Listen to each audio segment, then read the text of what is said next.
Hey guys, what's up? Welcome back to Dude, I Love That. I'm Liv, and today we're going to be typing the characters from Saved by the Bell for part of the summer throwback series. And holy cow, I just watched the series for the first time at the recommendation of my friend Julie.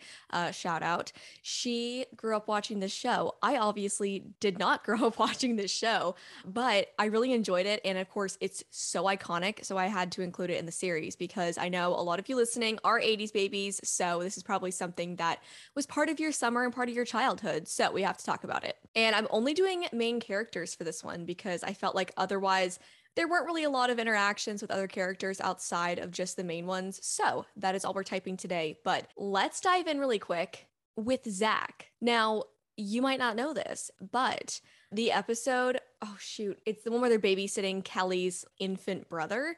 I have never seen someone so freaking cute in an episode in my life. Like, I honestly, Zach looks so cute in that. And if this show was on when I was, younger, oh my gosh, would have had the biggest crush on him. However, there's a lot to talk about with his personality type. And honestly, I've said this in other episodes, but when I see a type 3 or a type 8, I know right away. Like those two, I'm really good at just like picking out and knowing. And Zach is the hallmark of a three wing two. For sure. And he's definitely a social three at that. I mean, he's very much into group dynamics. He wants to figure out how do I approach situations or say, or I guess craft sentences is more of a better term, to put myself in the best light.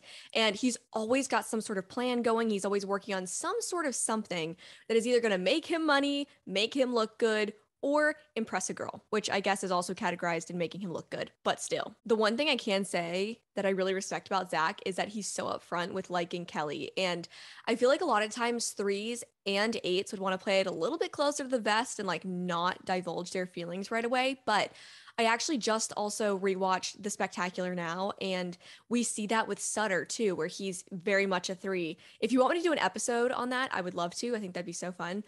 Maybe I will. Who knows? But I really think we're seeing either two complete opposites, a three that is very upfront with their feelings, very out there, or we see a three that's a little bit more reserved and doesn't quite want to tell you everything or like show you all of his cards. And Zach, for sure, especially because he has these like asides, and so we can kind of hear like some of his dialogue, we get a better sense of what his purpose is in what he does. He doesn't do anything just to do it. He always has a detailed plan or goal that he's trying to get to. Now, remember, threes are very goal oriented. They're actually called the achiever.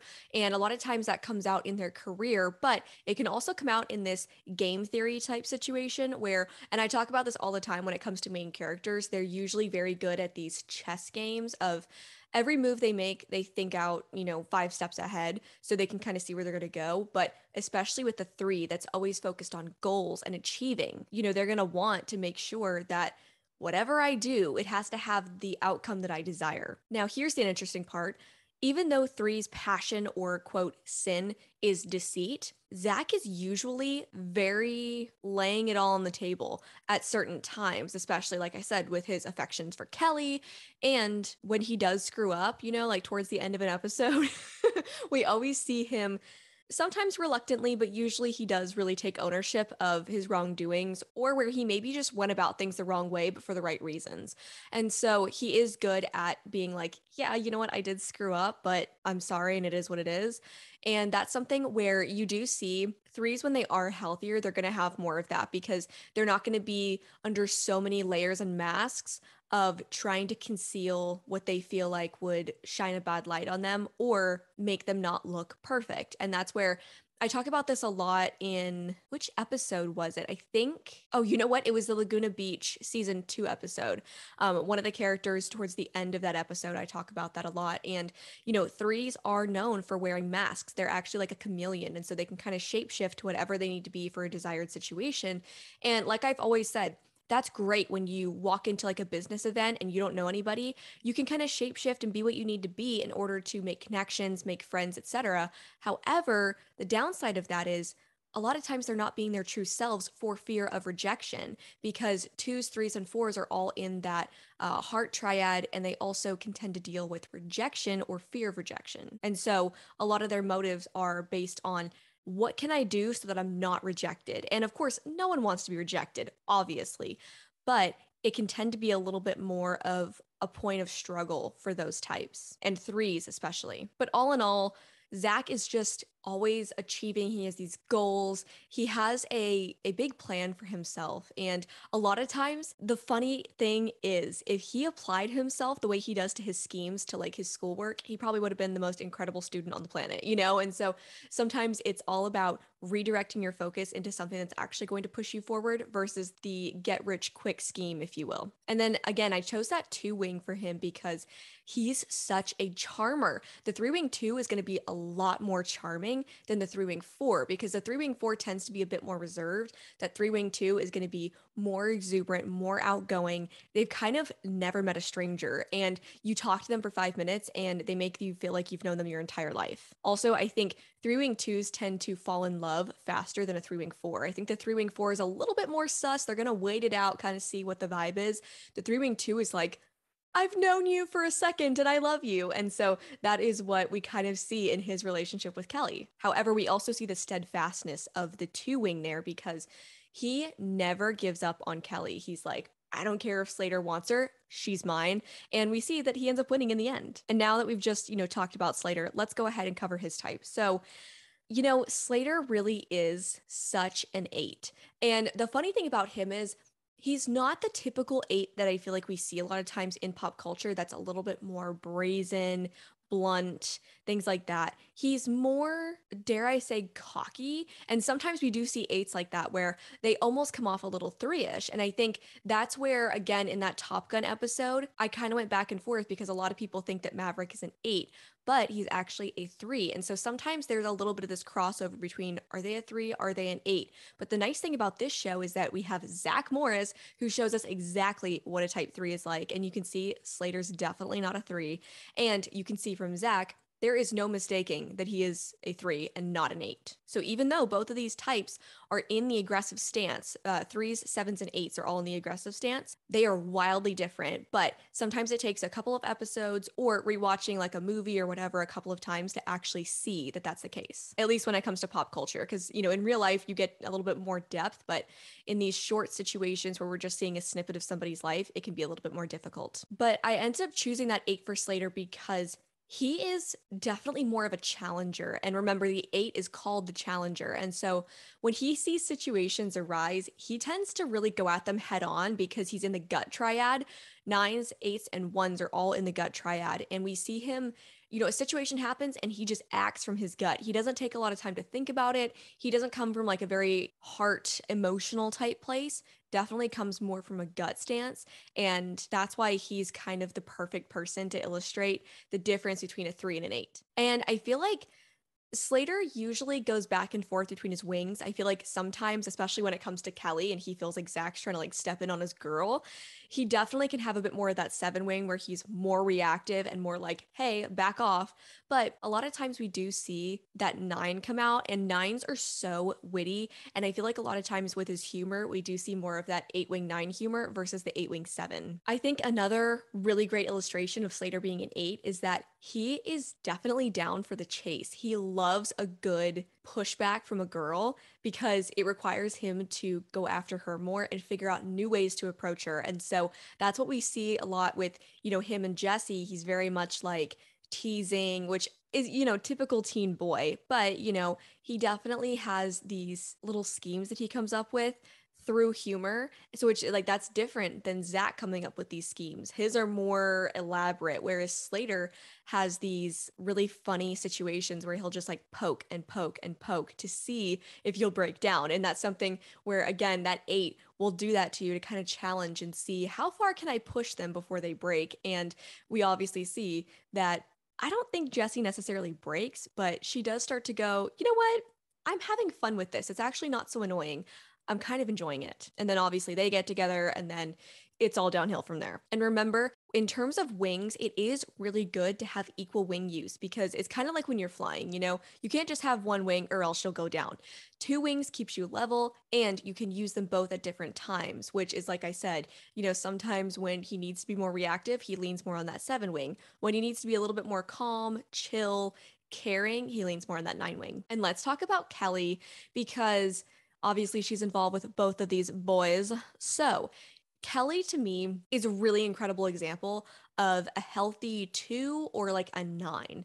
A lot of her seems very 9ish because she seems to want to keep the peace. However, I think she is actually a 2 because she does tend to have a little bit better energy than a 9 because a lot of times 9s are so peaceful, and remember their quote sin or passion is sloth. And so a lot of times even when you're talking to a 9, they almost lull you into this peaceful, restful state, which is not what we see from Kelly. Kelly definitely has more energy. She's very enthusiastic. She can almost come off a little 7ish, which makes sense because a lot of times 2s and 7s can be mistyped for one another. Or in pop culture, sometimes they can have so much energy and so much love that they actually look very similar. And so it can be hard to differentiate, which is also why I did give her a tritype of a 297 because I think she really encapsulates all those types well. But 2 won out in the end for me as her core type because she does enjoy these guys kind of fighting for her, but she doesn't take too much pride in it, if that makes sense. She's more reeled back, and I think she really does have good boundaries. She's able to tell Zach when he's like being too much or assuming that she's gonna go to the dance with him or she's gonna love him more. She's like, Zach, you need to chill out. I am still thinking about things or I have boundaries or whatever. And so she is really that type 2 that's learned how to have great boundaries and how to verbalize them because that can be a really difficult part of it. Sometimes you know where your boundaries are, but actually saying it can be the scary part. Whereas she's like, no, I've got it. And that's where, 2 has a connection to 8 in stress. And I talk about this in the Top Gun episode as well. But a lot of times your stress number doesn't come out in situations where you're frazzled or you're really freaked out. A lot of times it can actually come out when you're put on the spot. And so you need to draw from that in order to act quickly. And we definitely see that's how she's able to have those good boundaries, but verbalize them. And the 8 has no problem telling you, hey, this is the deal. And I think that's how we see it come about for Kelly. And really quickly, I did choose the 9 as part of her tri-type because, like I said, she is very peacemakery and she doesn't want to ruffle feathers except when she absolutely has to. And again, that's how she leans on her 8 as her connection to 2.